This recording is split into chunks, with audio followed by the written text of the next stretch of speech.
आज कर रही है इसको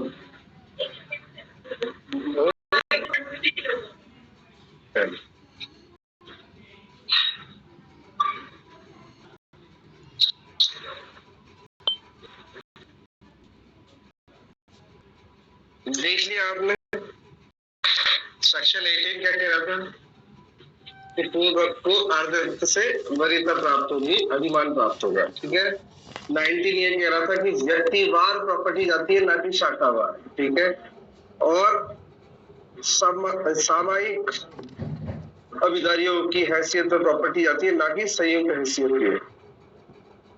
और अगर जन्म के समय ही मृत्यु के समय अगर बच्चे का जन्म गर्भ में होता है, गर्भ में स्थित होता है और जीवित पैदा हो जाता है, तो उसके वो सारे अधिकार होंगे जो दूसरे उत्तराधिकारी के। ठीक है। 21 क्या कहता है? 21 कहता है कि समसामयिक मृत्यु के विषय में उदाहरण। अगर दो व्यक्ति हैं, दोनों एक साथ ट्रेवल कर रहे हैं और ऐसी परिस्थितियों की उनकी मौत होती है कि पता नहीं चल पाता कि उनमें से पहले कौन मरा, तो ये माना जाएगा कि वो पहले कौन मरा है? वरिष्ठ मरा है कनिष्ठ से। ठीक है।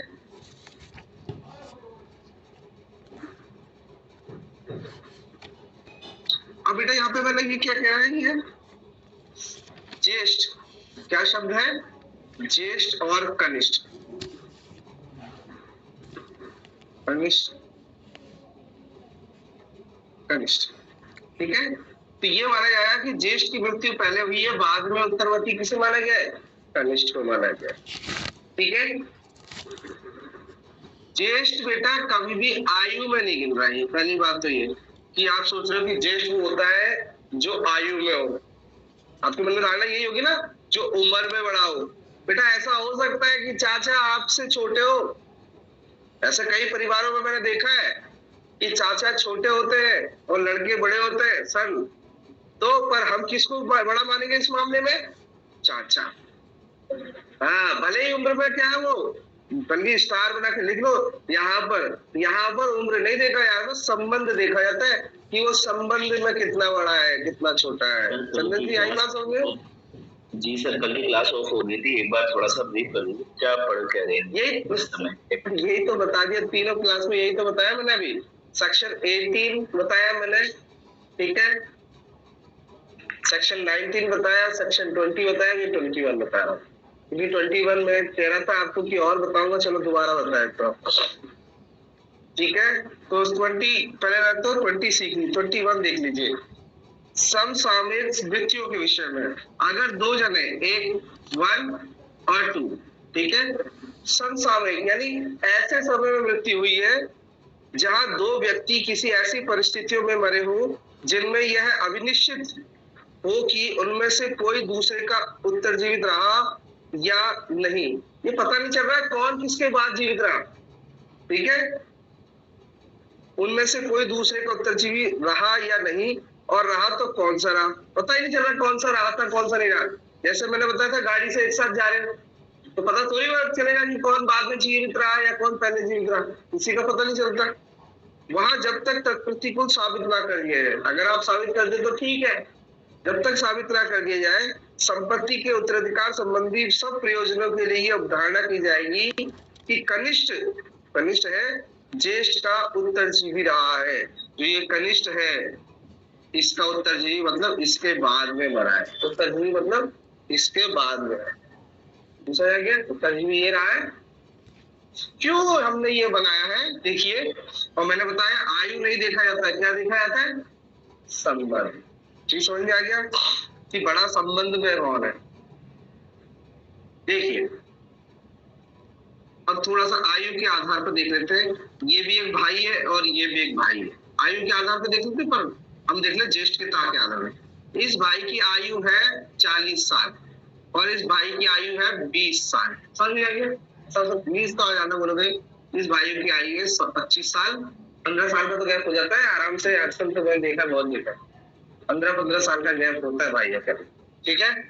आइए, दोनों मैंने बताया था दोनों एक ही गाड़ी से जा रहे हैं। गाड़ी भी बना देते हैं आपके सामने।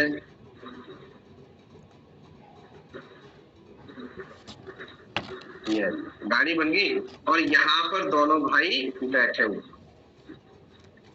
बड़ा भाई ड्राइविंग कर रहा है और छोटा भाई बाजू वाली सीट पर म्यूजिक लगा रहा है। हो सकता है दोनों एक भाई एक ही गाड़ी से जा रहे हो, पीछे कोई नहीं बैठा हुआ।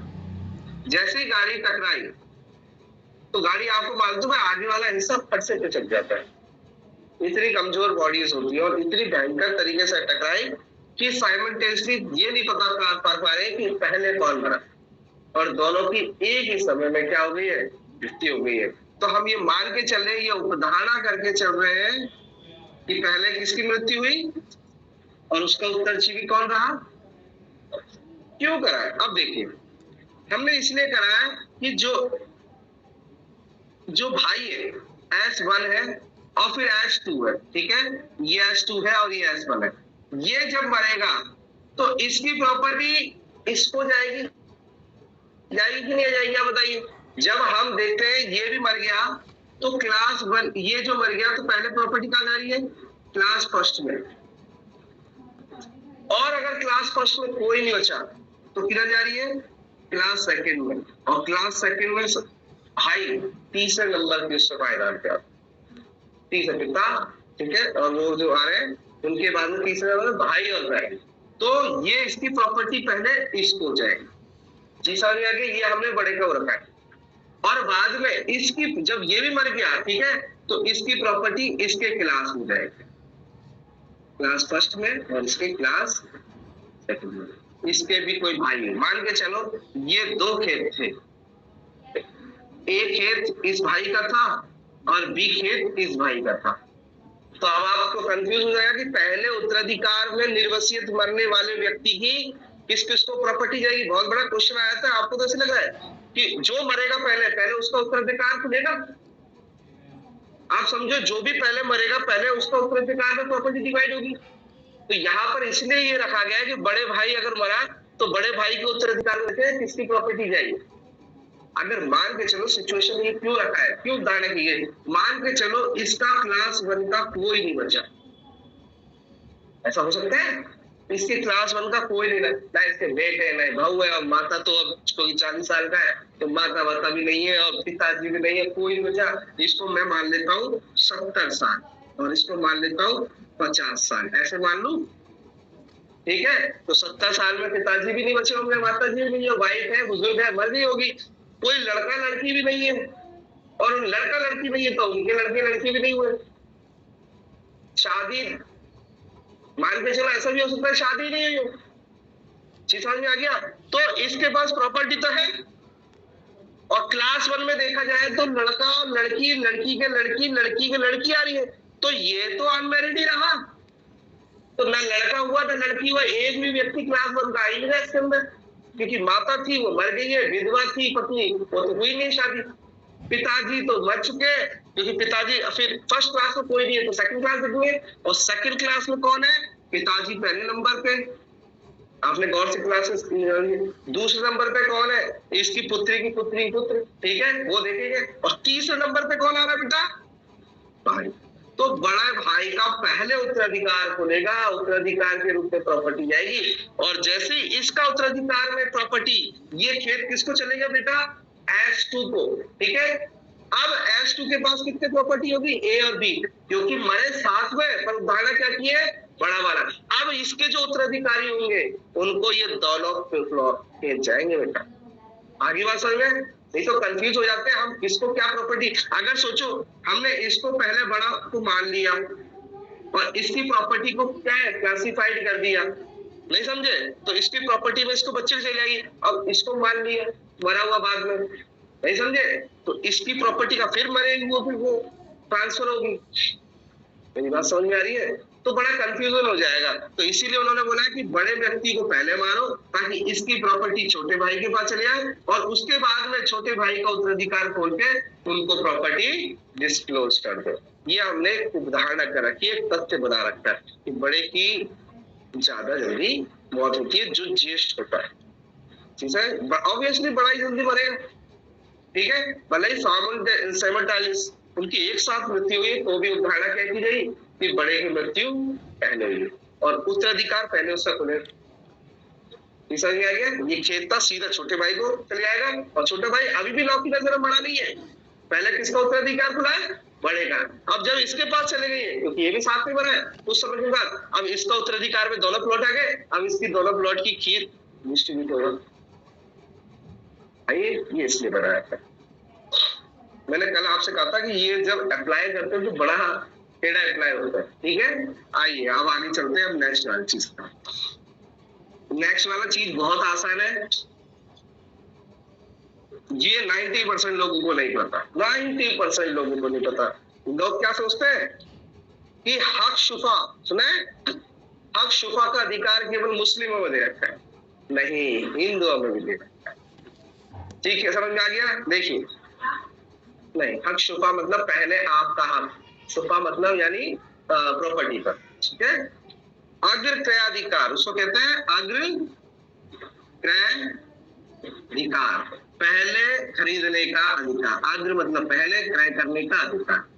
पहले खरीदने का अधिकार किसको होता है? ये घर बिक रहा है तो इसके पास वाला जो घर होगा उसको ये राइट है कि इस घर को पहले खरीदने का राइट रखता है। शरीफ ए खलील, खलीफ, जार, ऐसे ऐसे नाम आते हैं वहां पर, वो मुस्लिम विधि के अंदर आते हैं। अभी हम हिंदू कॉन्सेप्ट के अंतर्गत देखते हैं। तो बहुत सिंपल है कि बेटा अगर कोई मर जाता है, कोई व्यक्ति, ए व्यक्ति मर जाता है, इसके दो बेटे थे, S1 S2, ये अपनी एक प्रॉपर्टी बेच देता है। ये अपना क्या है? इसके पास एक प्रॉपर्टी होती है, संपत्ति होती है। आइए, संपत्ति जब बेच देता है तो मैंने बता दिया इनके अधिकार कैसे आएंगे, को टेनेंट की तरफ जाएंगे, कॉमन टेनेंट की तरफ जाएंगे, ठीक है।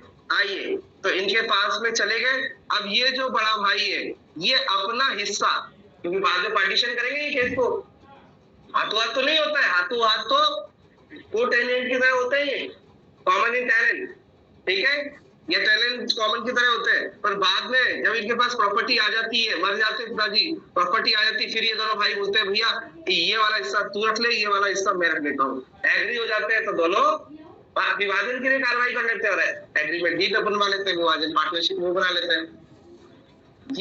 ये जो प्रॉपर्टी एफ के हाथ में आई है, ए, और बी के हाथ में कौन सी आई है? ये आई है। तो ए व्यक्ति बोलता है कि मैं अपना हिस्सा, संपत्ति बेचना चाहता हूं। क्या करना चाहता हूं? बेचना चाहता हूं। तो उसे बी को ये राइट है, इसको S2 को, कि वो बी की जो प्रॉपर्टी पास में एक हो, वो उसे पहले खरीदने का अधिकार रखता है। आगे बात समझ? ये हिंदू संस्कृति में बता रखा है। देखिए क्या कहता है,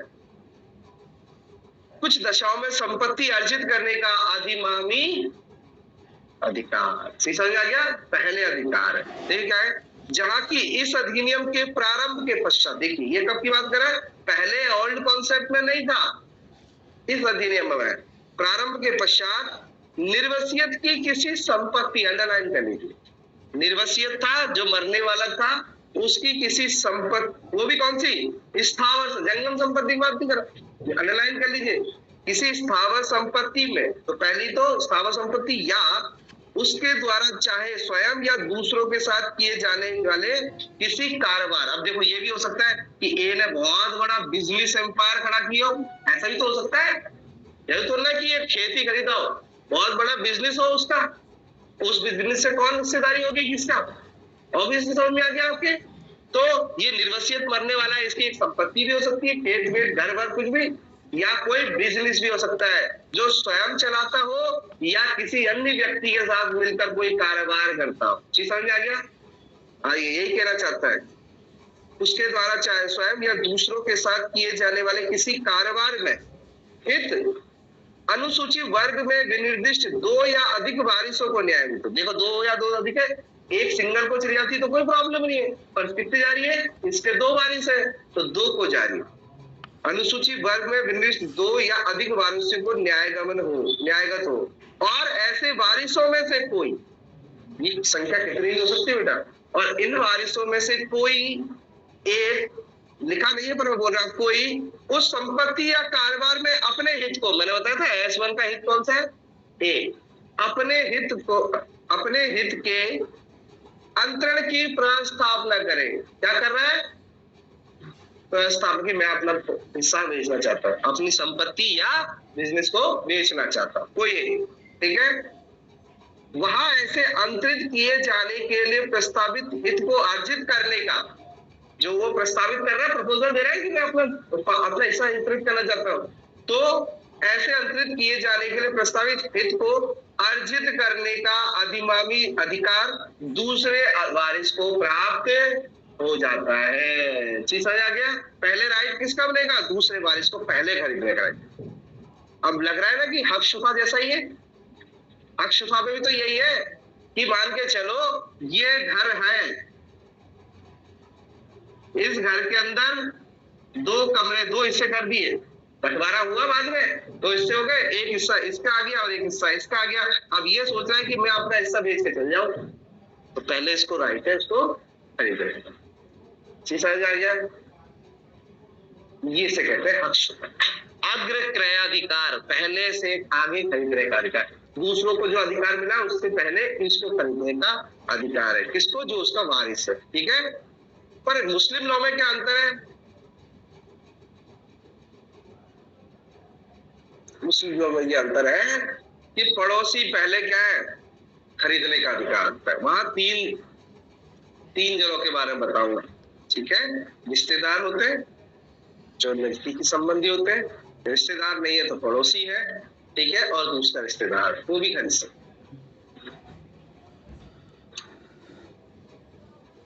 क्यों बनाया गया है? ये शांति बनाए रखने के लिए।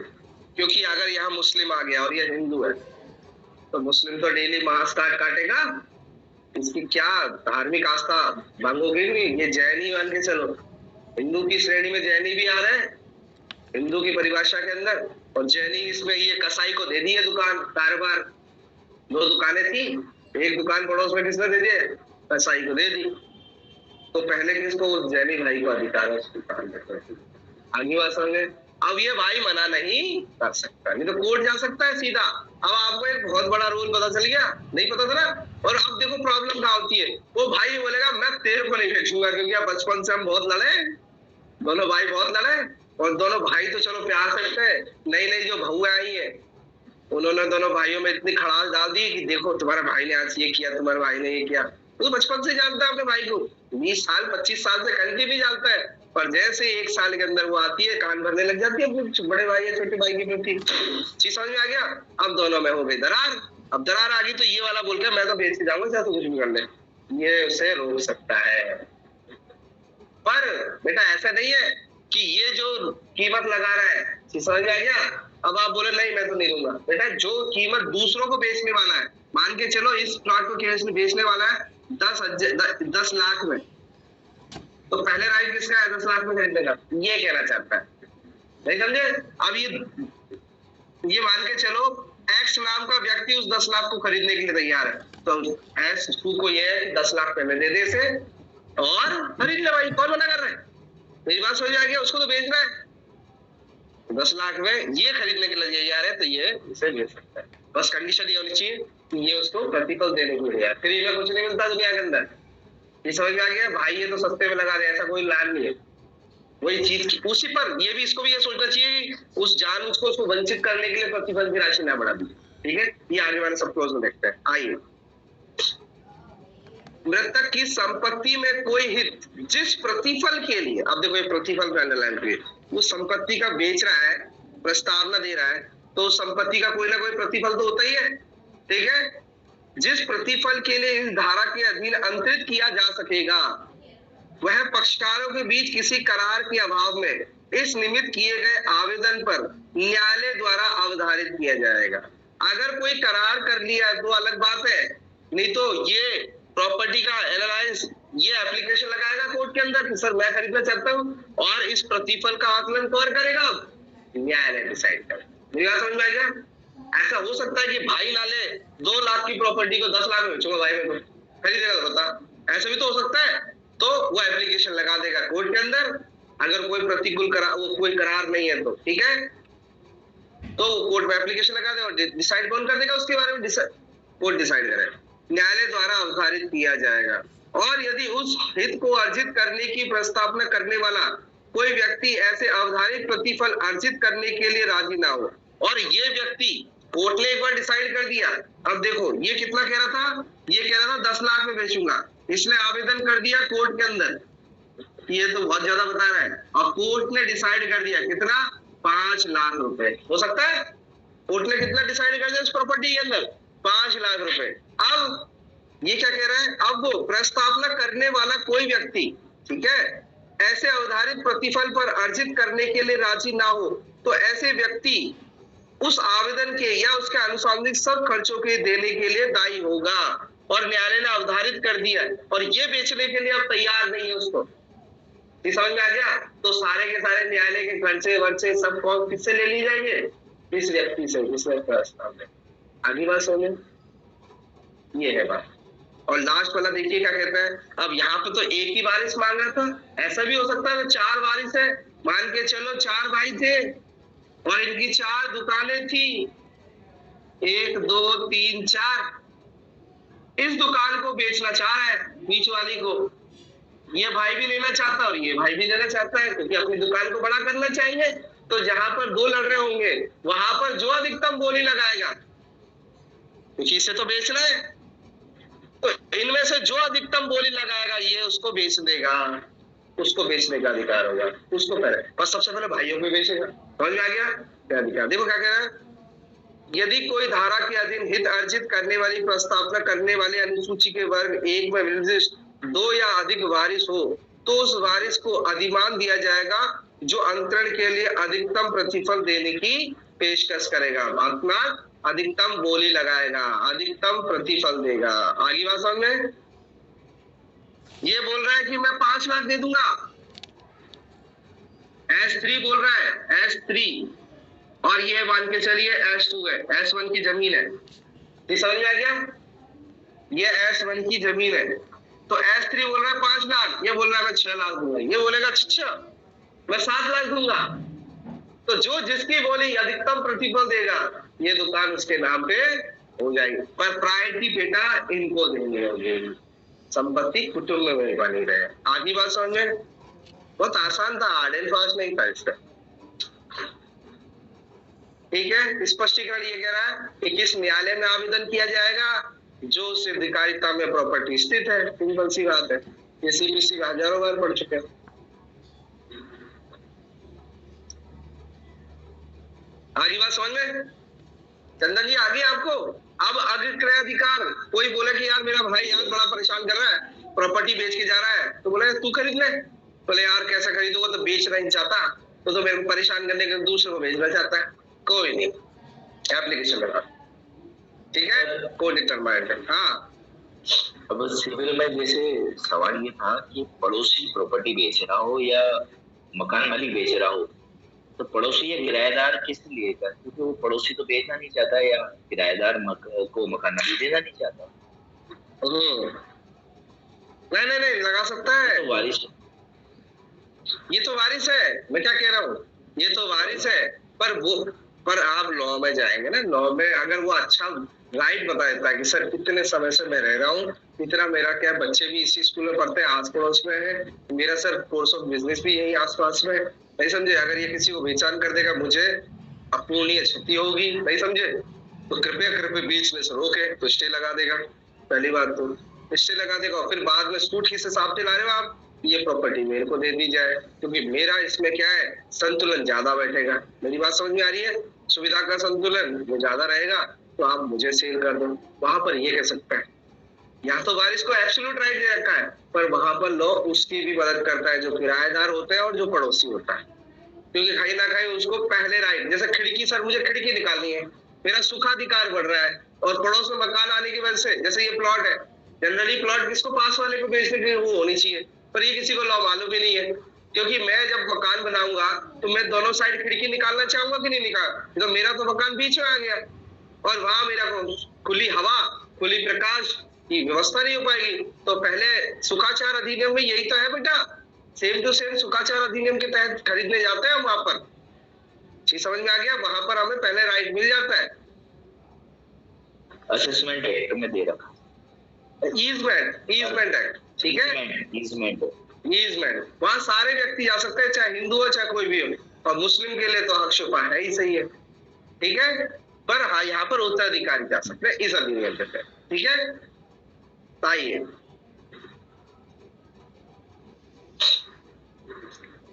नेक्स्ट, सेक्शन 23 और 24 को रिपील हो गया है। आइए सेक्शन 25 क्या कहता है? सेक्शन 25,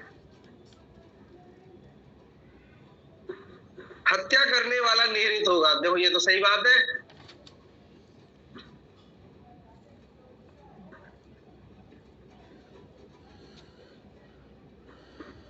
ये क्लास फर्स्ट डाल दिए मैंने, ठीक है, क्लास फर्स्ट के सारे वो डाल दिए, सन, डॉटर, वाइफ और मदर।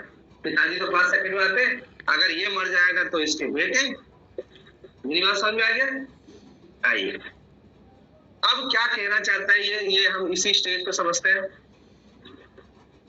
ये कहना चाहता है कि अगर किसी बच्चे ने केवल प्रॉपर्टी प्राप्त करने के लिए, केवल उत्तराधिकार के प्रयोजन के लिए, और किसी के लिए नहीं, मेरे बाप के पास बहुत पैसा है, हो सकता है ऐसा सोच सकता है कोई बेटा बेटी,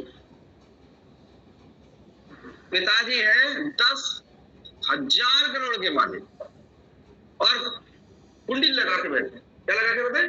कुंडली। ऐसा होता है ना, कई लोगों को सुना है कि मेरा बाप कुंडली लगा के बैठा, मेरे को पैसा ही नहीं दे रहा, मेरे को दर दर की ठोक में भटक रहा है, नहीं समझे?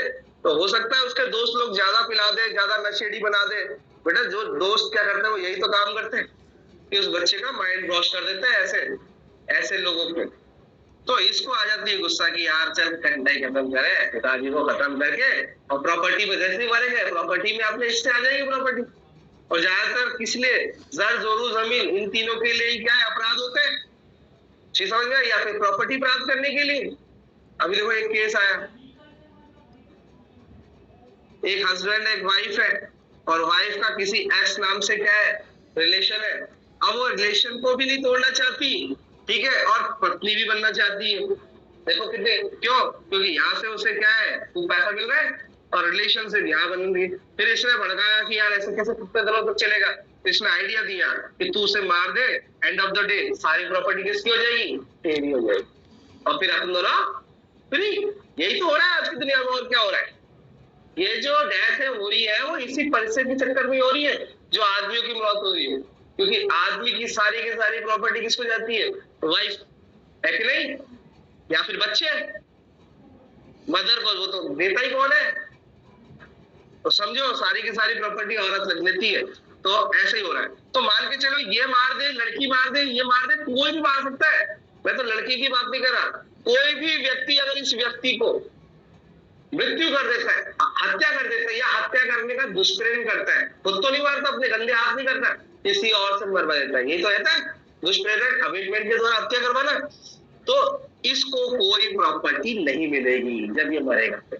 तो 10,000 की प्रॉपर्टी में इसको राइट मिलेगा, बात इसको निगृहित कर दिया जाएगा। कौन से समझ में आ गया? सिंपल सा टाइटल है, ज्यादा दिमाग लगाना ही नहीं है। क्या है?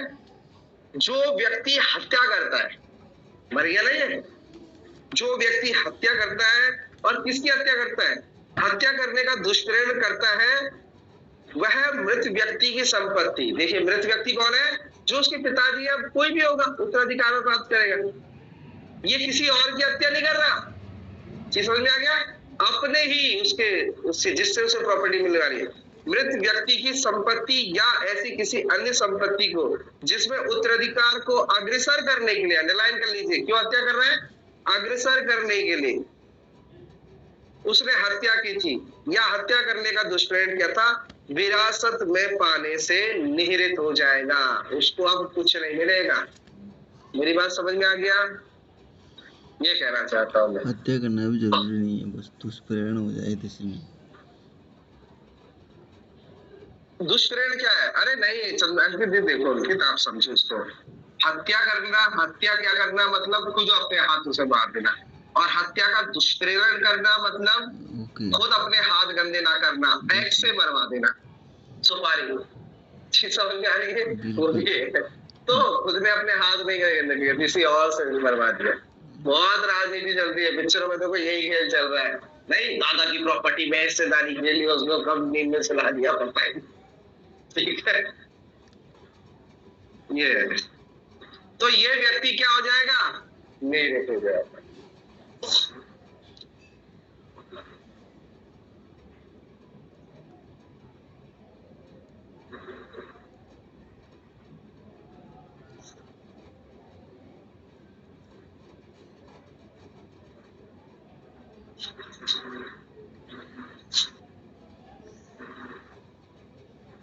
आइए सेक्शन नंबर 27 देखिए, सेक्शन नंबर 27 देखिए। 27 क्या कह रहा है, इसी को आगे बढ़ा रहा है। मैं अभी 26 को छोड़ रहा हूं, एक बार 27 क्या कह रहा है, अगर इस व्यक्ति ने हत्या करी है, इस व्यक्ति ने हत्या करी है, तो इसके जो वारिस होंगे, इसके भी तो वारिस होंगे, ठीक है, तो इसे तो कोई प्रॉपर्टी मिलने नहीं है। ठीक है, देखो क्या कह रहा है, यदि कोई व्यक्ति किसी संपत्ति को विरासत में पाने से इस अधिनियम के अधीन निहित हो गया है, तो आपने देख लिया 25 में निहित कब हो रहा है, हत्या करने पे या दुष्कर्म पे निहित हो गया है, तो वह संपत्ति ऐसे न्यायगमन होगी मानो ऐसा व्यक्ति निर्वसियत से पूर्व मर चुका हो, और ये क्या व्यक्ति को मरा हुआ मानेंगे। अब क्या करेंगे, इसको तो कुछ प्रॉपर्टी नहीं मिल रही, इसका है एसएस और इसका है एसडी, इनके बच्चों को वंचित कर रहे। समझ में आ रही है अंकित, बात समझ में आई। दादाजी की हत्या हो गई है, पिताजी ने कर दी है और बच्चे हैं, समझ में आ गया। सोसाइटी तो वैसे बोलेगी तेरा बाप ने हत्या करी है, तेरे को भी कुछ नहीं मिलेगा, पर लॉ कहता है ये निहित हो रहा है। अभी 25 में किसको डिस्क्वालीफाइड किया, इसको, पर इसके वारिसों को निहित नहीं कर रहा है। ऐसे समझा जाएगा जैसे ये डिस्क्वालीफाइड हुआ, ये इसके पहले से ही मर गया, मारा तो इसमें, पर लॉ क्या सोच रहा है कि ये इससे पहले मर गया तो पूर्व मृत हो गया, और पूर्व मृत हो गया, ये से क्या कहते हैं, मैंने बताया था पूर्व मृत हो जाता है तो उसको ऐसा कर देते हैं। अब पूर्व मृत हो गया तो इसकी प्रॉपर्टी किसको जाएगी, इसके बच्चों को। अब मान के चलो 10,000 करोड़ है, इसको 2,000, इसको 2,000, इसको 2,000, इसको 2,000 और इसको 2,000 करोड़ रुपए आएंगे, पर इसने इसकी हत्या की है तो इससे तो कुछ नहीं मिलेगा, इनके बच्चों को 1,000 करोड़ रुपए मिल जाएंगे। तो वो ऐसे इंटेंशन से मार सकता है कि मुझे नहीं तो मेरे पुत्रों को तो संपत्ति जाएगी, तो मार देता हूँ। कोई बात नहीं, मारते ऐसे तो मार सकता है, ऐसे तो मार सकता है, ऐसे तो उनको थोड़ी वंचित करेंगे। पर बेटा इनको पता ना हो कि पिताजी हमारे लिए कर रहे हैं। इनडायरेक्टली अगर आपको ज्ञान है, दुष्प्रेरणा बताऊंगा कि अगर आपको जानकारी और आपने फिर भी उसे छुपाया, समझ में आ रहे हैं, अपराध होने से पहले किसी तथ्य को छुपाना, तो भी इनको कुछ नहीं मिलेगा, ये भी अपराध के दुष्प्रेरण में शामिल हो गए। बस इनको भनक नहीं लगनी चाहिए, पिताजी अपने अंडर में रखे, इनको ये पता चल गया अच्छा है पिताजी मार रहे हैं, हमको प्रॉपर्टी मिल जाएगी, तो बेटा ये भी क्या है, निहित हो गए। आई बात समझ में अंकित? हाँ सर। दुष्प्रेरण में देखा 17, 18 नहीं 18, 19, 20 कंसीलमेंट, छुपा रहे, पता है कि पिताजी मार रहे हैं, हमारे लिए मार रहे हैं, और इस बात को छुपा रहे और वो पिताजी उसे मार देते हैं, तो ये भी उन्होंने क्या किया है, पिताजी ने तो हत्या कर दी, इन्होंने दुष्प्रेरण कर दिया। या इनको पता है कि पिताजी एक्स नाम के व्यक्ति को सुपारी दे रहे हैं, दोनों भाई बैठ के बात कर रहे हैं, और यार पिताजी दादा को मरवा देंगे, अच्छा है मरवा दे हमको प्रॉपर्टी तो आएगी, पर उन्होंने कानून का ज्ञान नहीं था कि पिताजी को तो सेक्शन 25 के तहत नहीं मिलेगी और हमें भी नहीं मिलेगी 25 के तहत। ये समझ में आ गया, हम भी निहित हो जाएंगे क्योंकि हमने भी क्या कर दिया उस अपराध में, दुष्प्रेरण कर दिया, पर हमें पता नहीं है पिताजी ने क्या है मन में रखी है बात और रखवा दिया, तो प्रॉपर्टी से हमें वंचित नहीं करेगा उत्तराधिकार अधिनियम। आई बात समझ में? आई, दोनों एक साथ पढ़ा दिए। आइए एक सेक्शन देखिए, कौन सा सेक्शन छूट गया, अब एक और है बेटा, ये भी निहितता की बात कर रहा है। अब यही चीज आपको देखो सेक्शन 20, देखो एक छोटा सा इसको भी डिलीट नहीं करते, इस चार्ट को भी बने रहने देते हैं, इस चार्ट को अभी बने रहने देते हैं। मैंने क्या कहा, S1 ने अपने पिताजी को मरवा दिया, हत्या कर दी, तो ये तो 25 पढ़ लिया, 27 क्या पढ़ लिया, पर इसके बच्चों को अगर पता नहीं है SS2, तो इनको प्रॉपर्टी मिलेगी। मेरी बात समझ में आ गया? आइए 26 क्या कहता है, यहाँ पे तो हत्या कर रहे हैं, यहाँ पर इसने क्या, इस व्यक्ति ने क्या कर दिया, इस बच्चे ने धर्म परिवर्तन कर लिया। क्या कर लिया? धर्म परिवर्तन कर लिया। आगे समझ में आ गया? तो पिताजी की प्रॉपर्टी डिस्ट्रीब्यूट होगी, ठीक है। तो अब कैसे होगी देखो, जहां कोई हिंदू इस अधिनियम के प्रारंभ के पूर्व, इस अधिनियम आया है उससे पूर्व धर्म परिवर्तन कर लिया हो या इस अधिनियम के बाद कर लिया हो, ठीक है। जैसे इस व्यक्ति ने धर्म परिवर्तन कर लिया, ठीक है। धर्म परिवर्तन के कारण हिंदू ना रह गया हो या ना रहे हो, वहां ऐसे सम परिवर्तन के पश्चात, अब ये देखो, इसने एक लड़की से शादी कर ली, एक लड़की से शादी, इसकी वाइफ है और वो है क्रिश्चियन, हो सकता है वो क्रिश्चियन है और ये हिंदू था, हिंदू से बन के ये भी क्रिश्चियन हो गया। अब ये रहे हिंदू, हिंदू कौन रहे, ये चार रहे हिंदू, ये क्रिश्चियन बन गया। अब इसकी फैमिली अलग हो गई कि नहीं, ब्रांच अलग हो गई, ठीक है। आओ देखो, अब देखो मजे आएंगे। वहां ऐसे सम परिवर्तन के पश्चात पैदा हुए। अब बेटा ये जो लड़के हैं ना, इनको प्रॉपर्टी मिलेगी कि नहीं मिलेगी बताओ? मैं एक एक से पूछूंगा, सुरभि, ये धर्म परिवर्तन करके चले गया, इनके बच्चे हो गए, 2 लड़के हो गए, तो बताओ इन 2 लड़कों को अब बाद में दादाजी मर जाते हैं, तो इनको दादाजी की प्रॉपर्टी मिलेगी कि नहीं मिलेगी बताओ सुरभि? मिल सकती है। नहीं मिल सकती है, मिल सकती है कि नहीं मिल सकती है? मिल सकती है। अच्छा, अंकित आप बताओ। निर्हरती होंगे सर ये भी। चंदन जी आप बताओ। सर एक्चुअली ऐसा मामला विज्ञानगर में का आया था हमारे पास, इसमें वो क्या है, फिर जो दादा दादी थे उन्होंने कहा अगर ये हिंदू बन जाए तो फिर हम इनको प्रॉपर्टी दे देंगे, तो उन्होंने धर्म परिवर्तन वापस से वो वापसी हो गई थी उनकी, फिर उनको मान लिया गया था, उन्होंने स्वीकार कर लिया था। Very good. मैंने कितनी बार बताया है कि हिंदू सक्सेशन एक्ट कर रहे हैं, और जैसे ही माता पिता अगर हिंदू नहीं है तो बच्चे भी वही होंगे। अब ये क्रिश्चियन हो गए ये बच्चे भी, अब क्रिश्चियन है तो धर्म के अनुसार तो हिंदू धर्म में सक्सेशन होता है, ना कि क्रिश्चियन में। और अंकित इन्होंने बहुत अच्छा बताया, देखो मैं पढ़ देता हूँ। दीपक चंदन जी आपकी बात आगे आ रही है, जस्ट तीसरे पैराग्राफ में। पहला पैराग्राफ क्या हो गया कि अगर कोई धर्म परिवर्तन कर ले, ठीक है, हिंदू नहीं रह गया है, तो उसके पश्चात अगर इसके कोई बच्चे हैं, ठीक है, बच्चे पैदा हुए, तो अपत्य और उनके अपत्य के वंशज, इनके भी वंशज हो सकते हैं, SSF हो सकते हैं वंशज तो कई सकती पीढ़ी आ सकती है। वंशज अपने हिंदू संबंधियों से किसी भी संपत्ति को, जो हिंदू संबंधी है ये, किसी भी संपत्ति को विरासत में प्राप्त करने के निहित हो जाएंगे। आगे बात है, तो ये सारे के सारे क्या है? अब मेरा क्वेश्चन एक और है, मेरा एक क्वेश्चन है, इसको प्रॉपर्टी मिलेगी? इसको प्रॉपर्टी मिलेगी?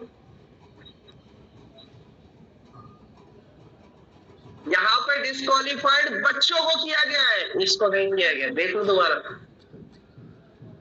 यानी कि पिता को मिल जाएगी, उसके बच्चे को नहीं हाँ मिलेगी। यही तो गलत है, बच्चों को नहीं मिलेगी, वो बंटवारे की पिता को बात मिल जाएगी। वो तो कर ही रहा है ना, वो तो कर रहा है, वो तो उसका जन्म लेते ही अधिकार बन गया था। वो तो प्रॉपर्टी मृत्यु के बाद मिल रही है। चीज समझ में आ गया? तो एक बात ध्यान रखना, धर्म परिवर्तन से अधिकार नहीं छिन जाते। चीज समझ में आ गया? इनके बच्चों को कोई राइट नहीं मिल रहा। वहां पर हमने क्या पढ़ा था 26 में और 27 में, पिताजी ने हत्या करी है तो उसको नहीं मिल रहा है, बच्चों को मिल रहा है। ठीक, यहाँ पर उल्टा है, पिताजी को मिलेगी, बच्चों को नहीं मिलेगी। सम परिवर्तन के पश्चात पैदा हुए अपत्य या उनके वारिसों को, जो हिंदू संबंधी है, उससे कोई प्रॉपर्टी प्राप्त नहीं होगी। आगे बात समझ में?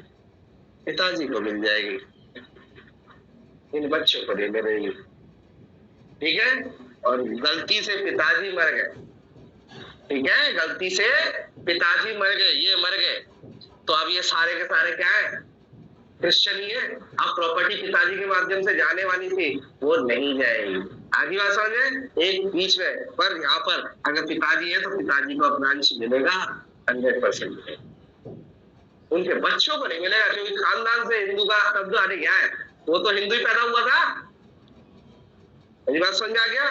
पर बच्चे अब क्रिश्चियन के रूप में माने या मुस्लिम या कोई भी है, तो उन बच्चों को राइट को खत्म किया है। गौर से देख लो, दोबारा पढ़ देता हूँ। कई बच्चे क्या सोचते हैं कि इस आदमी को भी नहीं मिलेगा। जो धर्म परिवर्तन के कारण हिंदू ना रह गया हो या ना रहे, वहां ऐसे सम परिवर्तन के पश्चात पैदा हुए, अब यह व्यक्ति की बात कर रहा है क्या, उनके बच्चों पश्चात पैदा हुए, उनके अपत्य और उनके उस अपत्य के वंशज, उनके बच्चों के भी बच्चे अपने हिंदू संबंधियों में से किसी भी संपत्ति को विरासत में प्राप्त करने के निहृत हो जाएंगे।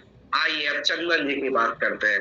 अब देखिए क्या हो रहा है, क्या हो रहा है, देखिए ये अलग हो गया, इसने क्रिश्चियन से शादी कर ली थी, दोनों भाई हो गए। अब दोनों भाइयों ने में से एक भाई ने बोला कि मैं तो अपने पुराने हिंदू बन के जा रहा हूँ भाई, मुझे तो अपने पुराने दादाजी के पास जाना है, वो मुझे बहुत प्यारे लगते हैं, नहीं समझे। और यहाँ तो ये मम्मी है, मम्मी के पिताजी है, नाना जी है, ये मेरे को अच्छे लगते नहीं है, तो मैं तो अपने दादाजी के जाऊंगा और मैं अपना हिंदू धर्म चेंज कर रहा हूँ। मेरी बात समझ में आ गया, क्या धर्म चेंज कर लिया तुझे, दोबारा अपने कुटुंब में आ गए। ये नहीं आया, दो भाई थे, एक भाई नहीं आया, एक भाई माँ की तरफ से था, या फिर इसको लड़की मान लो जी, लड़की तो लड़की होती है, माँ की तरफ ज्यादा बोलेगी, और बेटा है वो हमेशा अपने दादा परदादा इनकी तरफ जाएगा। चीज समझ में आ गया। तो लड़का बोला नहीं, मैं तो धर्म परिवर्तन करके, पिताजी ने गलती कर दी, मैं नहीं करूंगा, मेरा पूरा परिवार था, मैं हिंदू बन जाता हूँ। अब देखो मैं क्या कर रहा हूँ, सिवाय जबकि ऐसे अपत्य या उस अपत्य के वंशज उस समय जबकि अधिकार उत्तराधिकार खुले हिंदू हो, अगर ये हिंदू बन जाता है और बाद में इसकी मृत्यु हो जाती है, तो इसकी प्रॉपर्टी इसको भी मिलेगी। आगे बात समझ में, ये कहना चाहता है, चीज समझ में आ गया। आइए अब ये देखो 28 बहुत अच्छा सेक्शन है। 28 एक समाज के ऊपर धब्बा है, जो लोग कहते हैं कि इसका हाथ कमजोर है, ये पैर से नहीं चल सकता, या फिर ये नहीं कर सकता, ये तो अंधा है, ये लंगड़ा है, ये ऐसा है, तो हम उसे दुकार देते हैं और प्रॉपर्टी में से उसको कितना हिस्सा देते हैं। इसको जरूरत क्या है, दोनों पैर नहीं है, दोनों हाथ नहीं है, कुबड़ पैदा हुआ है, या चल फिर नहीं सकता, या अपंग है, इसको प्रॉपर्टी में ग्रहण सहन के लिए दे दो, नहीं, पूरा का पूरा राइट होगा, वो डिस्क्वालिफाइड नहीं होंगे। जितना हिस्सा दो भाई है तो एक भाई को उतना मिलेगा जितना उसको मिलेगा, दोनों को बराबर जाएगा। लोग जो समाज में क्या करते हैं, आप भी होंगे तो यही कहते हैं कि एक लड़का है जो बिल्कुल सही है और दूसरा लड़का अपंग है, जब प्रॉपर्टी का डिस्ट्रीब्यूट करोगे तो अपंगों को कम दोगे, मानसिकता। पर लॉ ये कहता है कोई डिस्क्वालिफाइड नहीं होगा, किसी भी रोग त्रुटि मतलब कोई अंग पैदा नहीं हुआ, ये एक अंग ज्यादा हो गया, या मुंह ऐसा है जैसे बहुत ही भद्दा मुंह है, हो सकता है, कुछ भी हो सकता है बेटा, प्रकृति का नहीं मालूम। मैं आपको बहुत बड़ी बात कहूं, ऑपरेशन होता है, ऑपरेशन होने के बाद में उस माँ ने चेहरे को देखा, डॉक्टर ने चेहरे को देखा, चलो इसको तो हम नहीं पाल सकते, 2 सिर वाला है, होता है 2 सिर वाली लड़कियां देखी आपने, एक बॉडी 2 सिर, या उसका चेहरा बंदर से मिलता जुलता है, या उसकी पूंछ निकल रही है, ऐसे बहुत सारे केसेस है बेटा, समझे, 4-4 हाथ हैं, तो बेटा कैसे सर्वाइव करेगा, उसको ऑन द स्पॉट। और इसीलिए 317 जो आईपीसी थी, अगर चुपके से अगर किसी बच्चे को मरवा दिया इस तरह से जन्म लेने के पश्चात, तो आईपीसी भी दंड देता है। और कुछ लोग सोसाइटी में ऐसे हैं जो उस बच्चे को पसंद नहीं करते, तो फिर जब पसंद नहीं करते, चाकू राके साइया मार सके ना कोई, उस वक्त नहीं मार पाए, पुलिस का या किसी का संरक्षण मिल गया, नहीं समझे, नहीं तो बच्चों को फेंक आते और संरक्षण मिल गया और वो जीवित रह गया, तो उत्तराधिकार में फिर वंचित करने की कोशिश करते हैं उसे, नहीं समझे। पिक्चर देखी है आपने बाहुबली, किसके साथ देखी है बाहुबली के भाई था ना, जो बड़ा बाहुबली था, उसके पिताजी को शासन दे दिया था, पर उसका जो एक और चाचा वो था, उनका हाथ छोटा था, याद है, उसने उसको शासन नहीं दिया। क्यों? क्योंकि वो रोगी था, उसको बोला था तेरा एक हाथ कमजोर है। चीज समझ में आ गया? इसीलिए उसे सिंहासन नहीं दिया था। तो वो नाराज था इस बात से कि मुझे केवल क्या है, उत्तराधिकार में जो शासन मिलना चाहिए बड़े होने के नाते, मुझे वंचित कर दिया है। और ये लोग कहता है कि किसी को भी वंचित नहीं करेंगे हम, अगर कोई रोग है या उसमें कोई त्रुटि है, चाहे हाथ छोटा हो या एक पैर नहीं हो। चीज समझ में आ गया? अब गलती तो हुई है, उसको बुरा लग रहा है, तो बुरा लगा तो कितना बड़ा युद्ध करवा दिया उसने। बेटा कुछ चीज गलत नहीं होती, देखने का नजरिया होता है। अब आपको बाहुबली का जो भाई था उसको सही लगता होगा क्योंकि वो बड़े का लड़का है, सिंहासन तो एक्चुअली में उसका है, और वो एक हाथ से कमजोर है इसलिए नहीं दिया तुमने। तो युद्ध तो होना ही था, वो तो विवाद करना ही था उसको। ऐसी शकुनी का है मामला, महाभारत युद्ध होता नहीं अगर शकुनी के भाई के साथ में ऐसा कांड नहीं कर देते, उसके खानदान के साथ में। सपरिवार ना उनके त्याग किया था और उसको जिंदा छोड़ा था कि याद रखना, और उसकी एक टांग तोड़ी थी, प्रतिशोध लेना। हाँ, पहली बात तो ये है कि अपराध करना ही है, और अपराध करना है तो किसी को छोड़ना नहीं है, सबसे बड़ी बात। मेरे को पिक्चर में समझ में नहीं आता, जब आपको लगता है कि ये इसको मार देना चाहिए और ये आदमी है, फिर भी उससे बातों में बहस करते हैं, बातें कर रहे हैं, वो पर्स से गोली निकाल के दूसरा कोई घाट कर देता है। इतनी करनी क्यों है? जब मुझे मालूम है इसने बहुत बड़ा वो किया है और फिर भी उसे समझा रहा है, फिर भी उसे मौका दे रहा है, खूब बातें कर रहा है, इतने में तो वो धूल उठा के मार देता है। देखिए कई पिक्चर ऐसी, इतनी बातें करने में समय बर्बाद नहीं करना है, तुरंत मार दो, खत्म कर दो अगर करना है। पर करते हैं कई पिक्चर में, ये भी यही कहता है। देखो, कोई व्यक्ति किसी संपत्ति या उत्तराधिकार पाने से किसी रोग, त्रुटि या अंग विकार के आधार पर या इस अधिनियम के यथा उपबंधित को छोड़कर, यथा उपबंधित मतलब निहिरता को, जो ऊपर निहिरता दे रखी है उसको छोड़कर किसी भी अन्य आधार पर, चाहे वह क्यों ना हो, निहिरित ना हो। ये लॉ कितना इक्वलिटी की बात कर रहा है कि केवल है ना अंग के कारण उसको क्या है, आप संपत्ति और उत्तराधिकार से वंचित ना करिए। ठीक है, उनको भी बराबर का हिस्सा दे। ठीक है, और लास्ट बट नॉट लीस्ट है कि बारिशों का अभाव, अगर कहीं बारिश नहीं है, ना क्लास फर्स्ट में है, ना क्लास सेकंड में है, ना गोत्रज बचे, ना बंधु बचे, तो प्रॉपर्टी कहाँ चली जाएगी? राज्य का में। ठीक है, यदि निर्वसियत ऐसा कोई वारिस पीछे ना छोड़े, कोई वारिस पीछे नहीं छोड़ता, सब मर जाते या कोई भी नहीं रहता, जो उसकी संपत्ति को इस अधिनियमों के उपबंधों के अनुसार उत्तराधिकार में पाने के लिए आहर हो, तो ऐसी संपत्ति राज्य को, लिख दीजिए, अंडरलाइन कर लीजिए, तो ऐसी संपत्ति शुरुआत की वारिस के अभाव में राज्य को न्यस्त होगी, बस इतनी लाइन। ठीक है, और सरकार ऐसी संपत्ति को उन सबके बाध्यता और दायित्वों के अधीन लेगी जिसके अधीन वो बारिश होता। तो सरकार अब बारिश होगी, सरकार उन्हीं अधीन बारिशों के तहत लेगी जैसे वो इतनी लेती। ठीक है, आइए, और जहां पर विल है या अन्य वसीयत बयान है या कुछ भी चीज है, तो वो भारतीय उत्तराधिकार अधिनियम 1950 के अनुसार ऐसी संपत्ति का बयान होगा, ना कि इस अधिनियम के अनुसार। ठीक है, एक विल के अनुसार वसीयत बनाई है तो उसका एग्जीक्यूशन अलग होगा, और जो बिना वसीयत के मरा है वो इस अधिनियम में आएगा। जो विल के द्वारा या वसीयत करके मरा है वो इस अधिनियम में नहीं आएगा, वो इंडियन सक्सेशन एक्ट लिखा है ना यहाँ पे, भारतीय उत्तराधिकारी अधिनियम 1925 या हिंदुओं को लागू होने वाली कोई भी विधि है जैसे रूढ़ी प्रथा, ठीक है, उपबंधों के अनुसार ऐसी संपत्ति को व्ययित किया जाना शाक्य है। तो कहने का मतलब है, ये मत सोच लेना कि किसी ने विल करी है तो इस उत्तराधिकार क्लास फर्स्ट में जाएगी, सेकंड में जाएगी, ऐसे नहीं जाएगी। विल के लिए कहा जाएगी, कौन सा एक्ट देखना होगा तुमको? इंडियन सक्सेशन है। और जो बिना वसीयत करे मरे उनको इस अधिनियम में आना। ठीक है, बाकी कुछ नहीं पढ़ना, रिपीट हो गया 31। कितना समय हो गया सर? ये जो चार्ट है, इस चार्ट को थोड़ा सा एक्सप्लेन कर दो। मैं बताऊं, जैसे है ना, ये जो पीछे वाला, कौन सा चार्ट? आपके पीछे वाला बोर्ड पे, इसमें ना एक क्रिश्चियन बनने के बाद इसको संपत्ति आ गई है और ये मर गया है, तो क्या ये संपत्ति वापस उस वहीं पे जाएगी? एक हो, हाँ, वापस वापस चली आएगी, इनको कुछ नहीं मिलेगा। ठीक है, अगर ये लोग हैं डी और एसएस, ये लोग वापिस धर्म परिवर्तन करके उसी धर्म में जा रहे हैं, उत्तराधिकार खुलने, हिंदू धर्म में, हाँ, उत्तराधिकार खुलने के बाद, ना कि पूर्व। हाँ नहीं, खुलने से पूर्व आने चाहिए बेटा।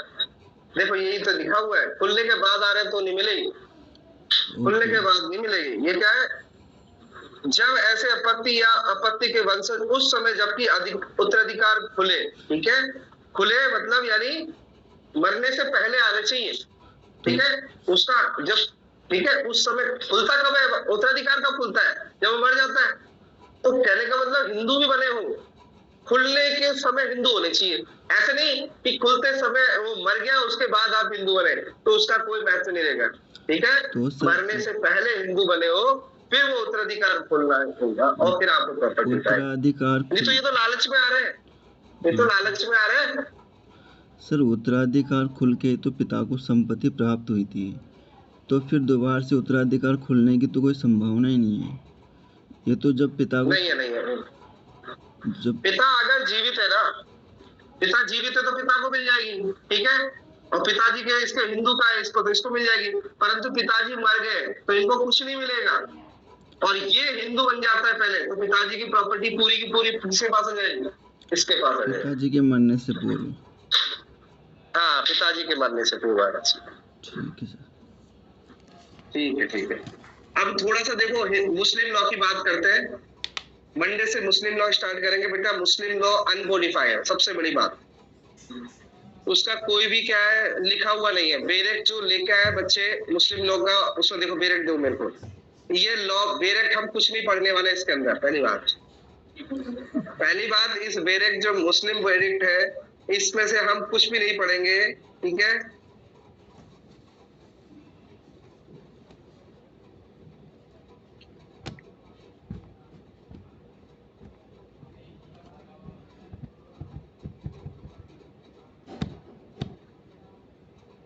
तीन से चार अधिनियम में, इनमें से हम कुछ भी नहीं पढ़ेंगे, इसमें से कुछ भी नहीं पूछा जाता है, ठीक है। बस इस अधिनियम के अंदर एक चीज जरूर पढ़ लेंगे हम, सेक्शन नंबर 3।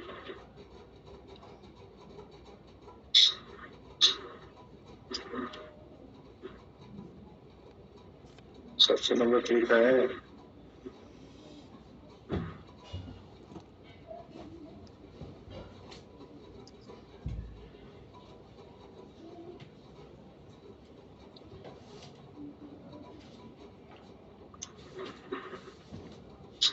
तो बता दूंगा, बहुत दिनों के बाद देख रहा हूँ तो पता नहीं चल रहा। हाँ, मुस्लिम विवाह विकल्प अधिनियम पर लिख लेंगे कि किस तरह से, क्योंकि मुस्लिमों में क्या होता है कि पूरा एब्सोल्यूट राइट दे रखा है महिलाओं को। पर मैं कोशिश करूंगा एक घंटे में, एक दिन में पूरा ही पढ़ा दूं, नहीं शॉर्ट में पढ़ा दूंगा सारे एक्ट, क्योंकि मेरे को भी क्या है थोड़ा देखना पड़ेगा। पर ये मुस्लिम विवाह पहली बार 1939 में क्या एक एक्ट बना जिसमें मुस्लिम विवाह विघटन अधिनियम महिलाओं को भी विवाह विघटन करने का राइट दिया।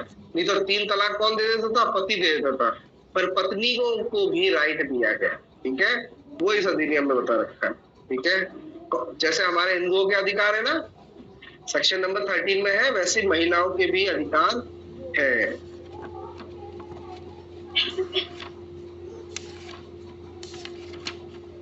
और काजी देखिए, हमारे जो मैटर्स जाते हैं वो किसके पास जाते हैं विवाह विच्छेद के लिए, कहाँ जाएंगे, डाइवोर्स के लिए, फैमिली लॉ में।